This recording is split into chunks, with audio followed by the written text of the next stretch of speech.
Welcome, everyone. I'm Amy Seeley, president of Seeley Test Pros and Leap, helping students to succeed in all kinds of tests from 8th grade to grad school throughout Ohio. And I'm Mike Bergen, president of Chariot Learning, helping students with tests, school, and life based out of Rochester, New York. Between the two of us today, we have over 60 years of experience at the highest levels of the test preparation and supplemental education industries. We both love to talk and learn about the latest issues in education, testing, and admissions. So let's get down to tests and the rest.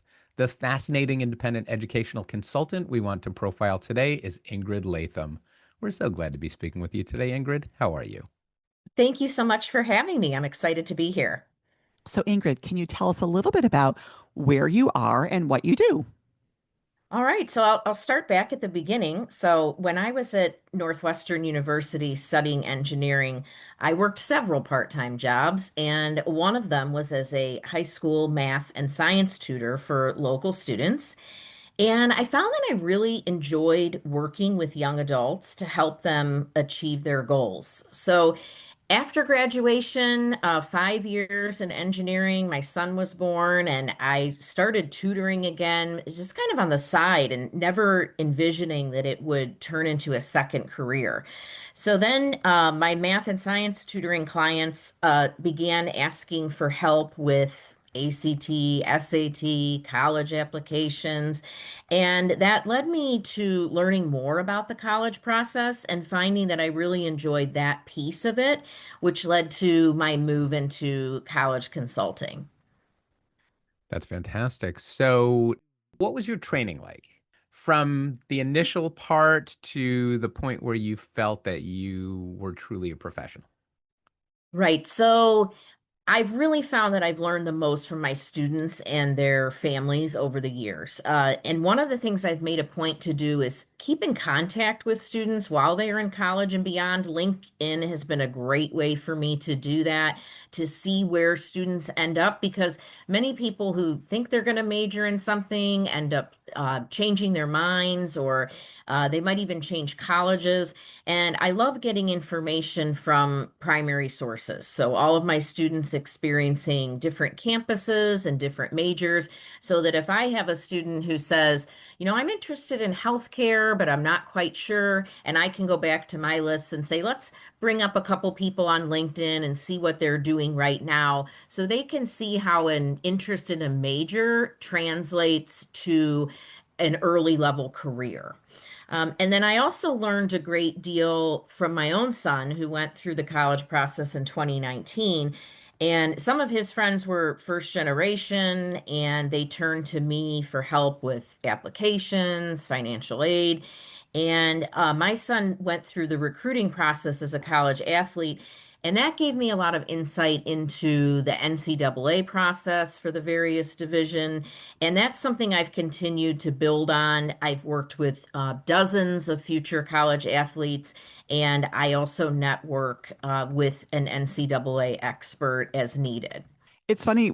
I think what you're describing, which is funny to me, which when you think about it, is you can't really be a college consultant, I think, or college advisor without having like your own curiosity to like constantly be researching on behalf of your students. Do you find that to be a lot of what you do? Absolutely. Yes. I get very excited when they tell me they're interested in something, and I'm like, "Oh, I know someone. Let's connect you. Let's have you talk to them directly. Hear it right from the source." Because, their kids these days are great about looking online for things, but if they're just seeing the somewhat generic content from the college's website, like, let's have you talk to an actual person who goes to this school or recently graduated from this school. And it's funny you mentioning LinkedIn because actually a part of sort of the college experience, right, and doing research and obviously looking at majors or careers is planning for your career. I'm wondering, do you get your students to actually create LinkedIn profiles like while they're in high school? Because then you're creating your own ability to connect with them in the future, right? Right. Yes. Not quite in high school. We're really focused on the college application, but many of the things we do with the college application in terms of creating that activity list, that's going to lead into the creation of their LinkedIn profile. And so I love it when students return to me, say freshman, sophomore year of college, and they say, "Hey, I'm interviewing for internships and I would like some help setting up my LinkedIn profile." And that's something I'm always very excited to do just to see where their journey has taken them. So, how has your practice of college advising evolved? Because I think you're saying like you've been doing it for some time. Yeah, so I love how my journey's taken me from tutoring to test prep to college consulting. And I feel like the advice I give now is better because it's more comprehensive. And how long I've been working with young adults, 23 years in this industry. And I feel like that perspective is really helpful because I wouldn't have been able to give as good of advice when I had only worked with students for, say, a few years. I've also developed a more national perspective, just as my business has gone more online in recent years, which allows me to work with students throughout the United States. And it's always fun to meet students from different areas of the country and hear about their high school and family traditions. I like how you attribute a greater sophistication or comprehensiveness in your practice to understanding all the different aspects of the college admissions journey. It's very often we see that you have college consultants on one side and you have tutors and test prep professionals on the other side, but we overlap so substantially not just in who we work with, but the considerations that we have to take into account. And so I know, and I think Amy would say the same thing, that we certainly are better at supporting our test prep students, our college admissions students, by understanding college admissions, even if we're not providing that guidance. In the same way, I find that the IECs that understand a bit about testing timelines and the importance of the exams and what they mean, uh, that goes a long way. Yes, absolutely. I feel like it's all part of the strategy because where you go to school or want to go to school might change your testing timeline, in terms of are you going to do early decision, early action? What kind of deadlines are you up against? Are you doing some test optional? Are you doing some test required? And just understanding all of that is so important on how everything works together. And even merit scholarships, if that's a big priority for a family, then I'm definitely going to recommend that they pursue more test prep to get where they want to be for their goal score. Absolutely. So, Ingrid, what are your favorite aspects of working in college consulting? Well, it's really nice when students who've enjoyed working with me then refer me to their friends. So just last week, I got an update from a student, and she was on a retreat. And coincidentally, she was there with both the student who had recommended me to her and another student who she referred to me. And she said, "Oh, we just wanted to all thank you so much for the guidance in the college process." And they had all had really different goals, and it was great to work with all three of them. And that just is so rewarding when you're hearing it right from the students that they enjoyed it so much that they want to share that with their friends. I think it's hard in education sometimes to feel that kind of like validation and love, if you will.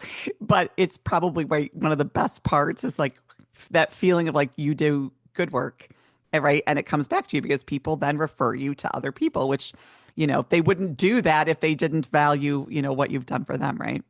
Right. And one of the things I've always operated on kind of an hourly basis, which has worked very well for me. So whether it's just one consultation about selecting high school courses or whether we're doing all of the college applications start to finish, uh, I've always been super flexible in working with families on whatever portion of this process that they need. Yeah. Yeah, absolutely. Now, what aspects of college consulting do you find frustrating or challenging?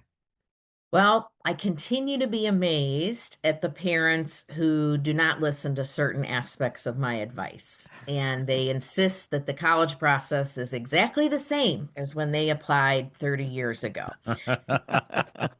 Parents are like, can be our best friends or they can be our worst enemies, right?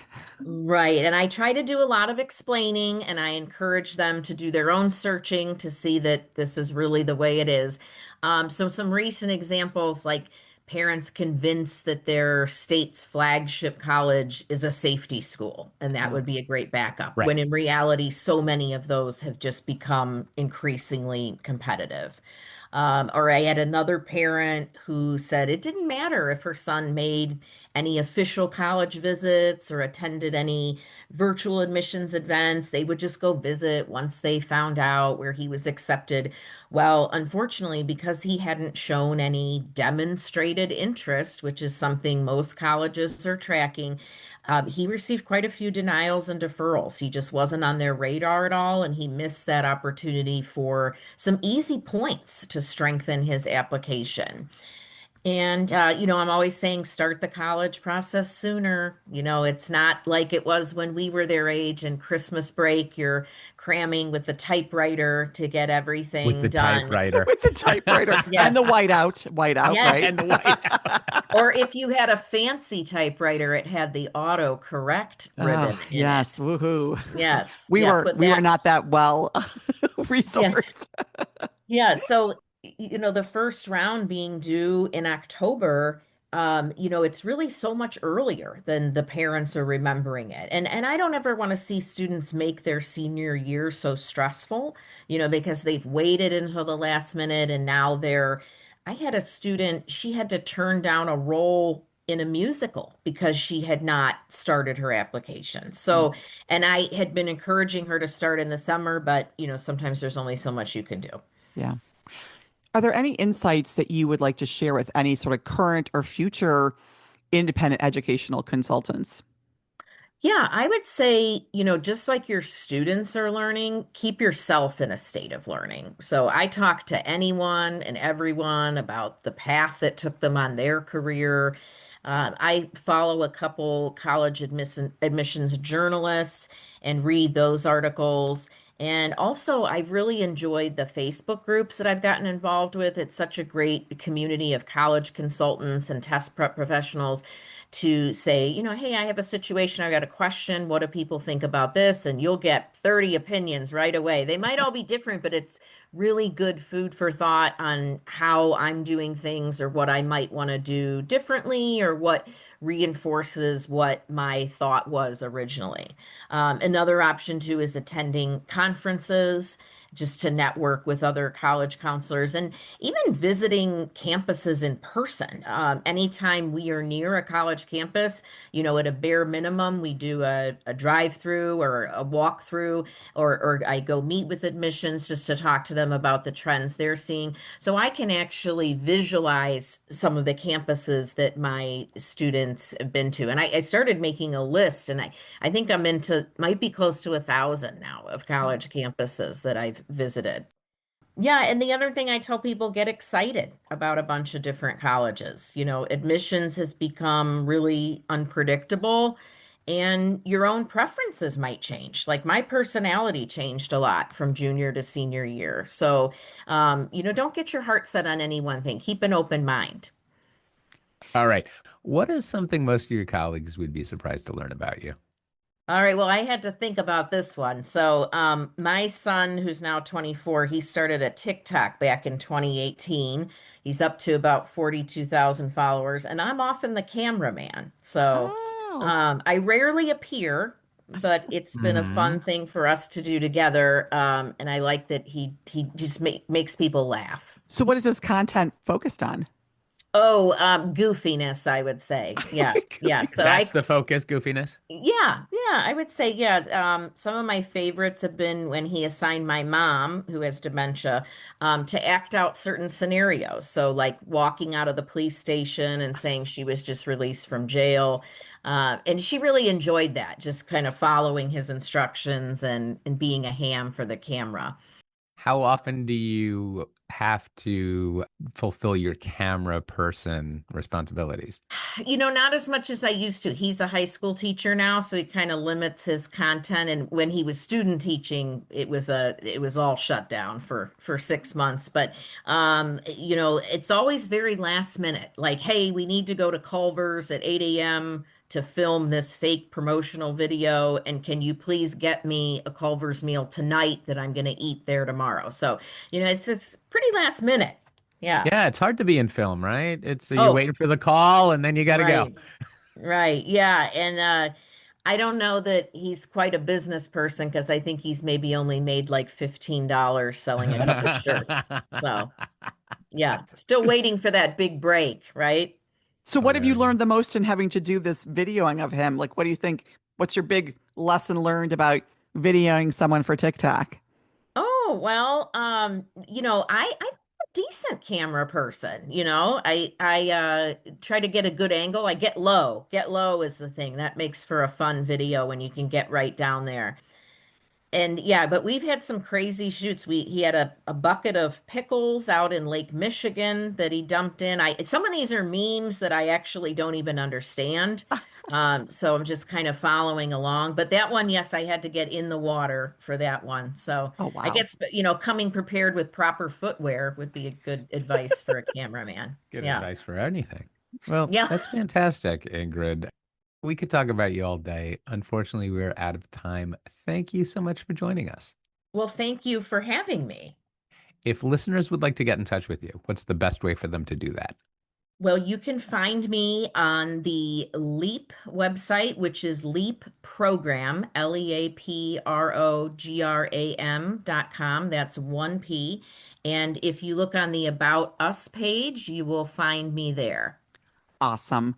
We hope you enjoyed this discussion as much as we did. Be sure to join us for another fascinating topic and guest on the next Tests and the Rest. Did you enjoy this episode as much as we did? Find expanded links and more for this and all of our episodes at our show page at testsandtherest.com. While you're there, be sure to explore everything the larger TestBright site has to offer, including real, expert, unbiased answers to the toughest admissions testing questions. Of course, we'd love for you to rate, review, and subscribe to Tests and the Rest on your favorite podcast platform.